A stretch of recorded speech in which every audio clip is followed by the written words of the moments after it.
High, আমার phone প্রচণ্ডভাবে ভিজে যাচ্ছে।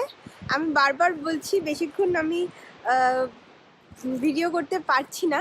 মাস্ক ফাস্ক পরে পিম্পলে ভরে গেছে, ইউজুয়ালি হয় না। তো এখন আমি রয়েছি আইসল্যান্ডের স্কোগাফস এরকম একটা জলপ্রপাতের কাছে, তোমরা অলরেডি দেখতে পাচ্ছ। আর এই জায়গাটা এসে যদি একটা লাইভ না করা যায় মানে তাহলে আর কি বৃথা। দুর্দান্ত সুন্দর জায়গা। যারা কিছুক্ষণ আগেকার আমার লাইভটা দেখেছো তারা তো দেখেইছো যে আসার পথটায় কি সুন্দর, দুপাশে পাহাড় টাহাড় কি সুন্দর। বাট এটা আমাদের প্রথম ভিউইং পয়েন্ট আজকের। প্রায় 2 ঘন্টা মতন গাড়ি করে এসেছি। এখান থেকে ব্ল্যাক স্যান্ড বিচ যাওয়ারও কথা আছে। তো বেশি না বকে আমি শুধু ভিউটা দেখাবো আর আমি তাড়াতাড়ি বন্ধ করে দেবো, বিকজ হাতটা জমে যাচ্ছে। 4-5 ডিগ্রি টেম্পারেচার। আর তার থেকে বড় কথা যে এই ফোনে জল পড়ে ফোনের স্ক্রিন ক্যামেরা সমস্ত কিছু, আমি তো ক্যামেরা বেরই করতে পারছি না প্রায়। যারা প্রফেশনাল ভিডিওগ্রাফার তারাই শুধুমাত্র এই যে আশেপাশে নিয়ে এসছে, তারাই সাহস দেখাচ্ছে, আমি তো পাচ্ছি না। তো এই দেখো,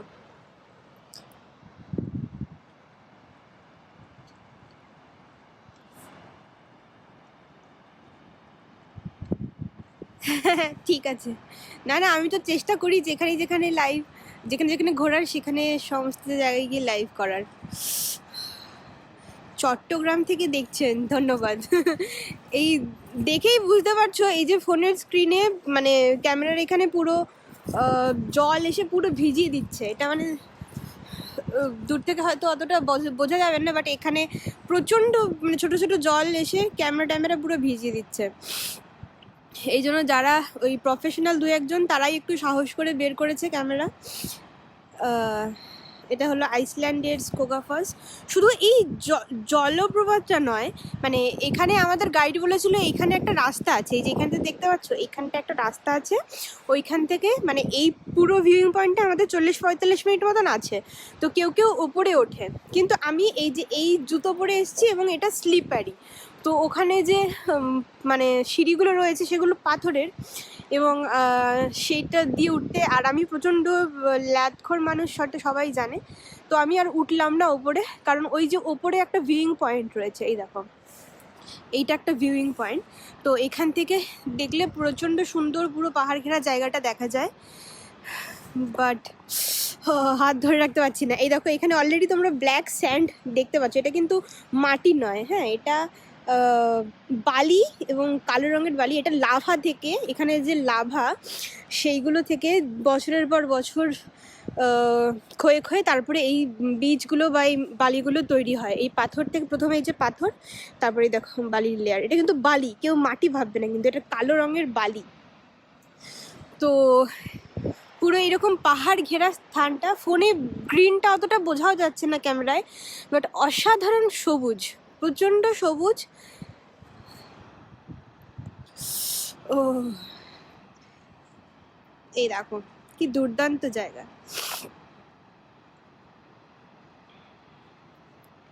বৃষ্টি শুরু হচ্ছে আবার, মানে এতক্ষণ জল পড়ছিল, এখন আবার বৃষ্টিও শুরু হচ্ছে। ভাবলাম যে বৃষ্টিটা থাকবে না।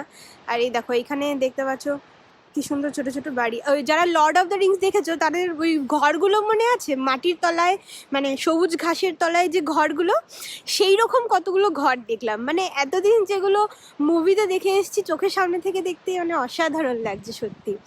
আর এখান থেকে দেখো এই জলপ্রপাতটার জলটা এখান থেকে একটা নদী হয়ে বয়ে গেছে, এবং এই নদীটা পরে গিয়ে আরও বড় আকার ধারণ করে ছড়িয়ে ছিটিয়ে গেছে। দেখো এখান থেকে পাহাড় থেকে ধোয়া টোয়া উঠছে। আসার সময় কিছু কিছু ভলক্যানোও দেখলাম, যেগুলো মানে ভলক্যানো মানে কিছু কিছু অ্যাক্টিভ, কিছু কিছু অ্যাক্টিভ না, ছোটোখাটো। এবং আজকে যাওয়ার কথা আছে, জানি না কতটা যেতে পারবো ওয়েদারের জন্য, গাইড কতটা নিয়ে যেতে পারবে, কারণ বৃষ্টি থেমেছিল আবার নামছে এখন। তো বেশিক্ষণ কোনো ডিভাইস বাইরে রাখা যাবে না, ফোন বা ক্যামেরা। যাদের ওয়াটারপ্রুফ আছে তারাই একমাত্র বের করে করে আনছে। তো আমি চেষ্টা করব একবার ওই সামনেটা যাওয়ার। আমি না যেতে ভয় পাচ্ছি, কারণ আমি রেনকোট আছে, বাট স্টিল মানে পুরোপুরি ভিজে যাওয়ার, কারণ আমাদের গাড়ি করে আবার যেতে হবে। এই জায়গাটা দেখতে পাচ্ছ জলটা পড়ে কীরকম একটা ধোঁয়ার সৃষ্টি হচ্ছে।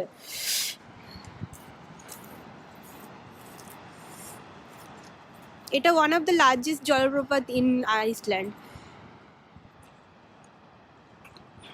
থ্যাংক ইউ, যাদের ভালো লাগছে অবশ্যই থ্যাংক ইউ।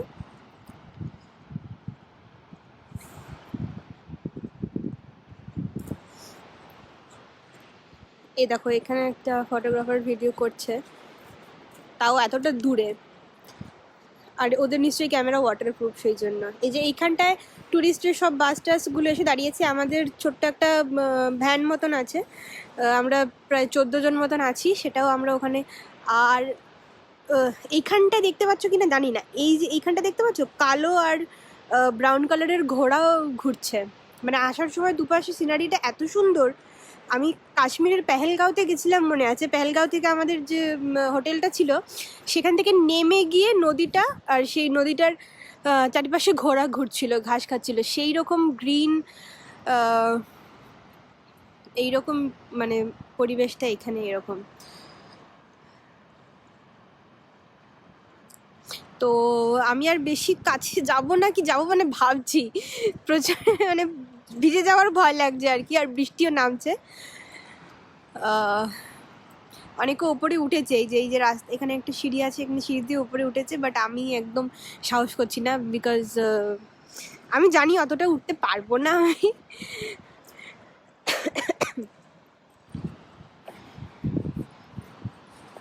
আর এই জল কিন্তু মানে এখানকার লোক বলে যে খাওয়া যায়, কারণ এখানে একদম পিওর জল, আইসল্যান্ডের জল, তারা কোনো রকম ফিল্টার টিল্টার লাগে না, তারা পিওর জল, মানে আমি ইচ্ছা করলে বোতল দিয়ে ভরে নিতে পারি, এরকম আর কি।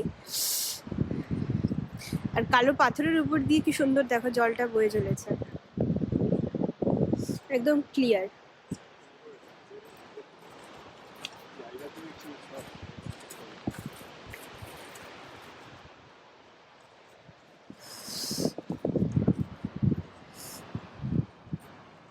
আমার একটা হ্যান্ড গ্লাভসও আছে, সেটা আমি পরে নিতে হবে, নাহলে হাত জমে যাচ্ছে ঠান্ডায়, এতটাই ঠান্ডা, দেখে বোঝা যাচ্ছে না, বাট যথেষ্ট ঠান্ডা।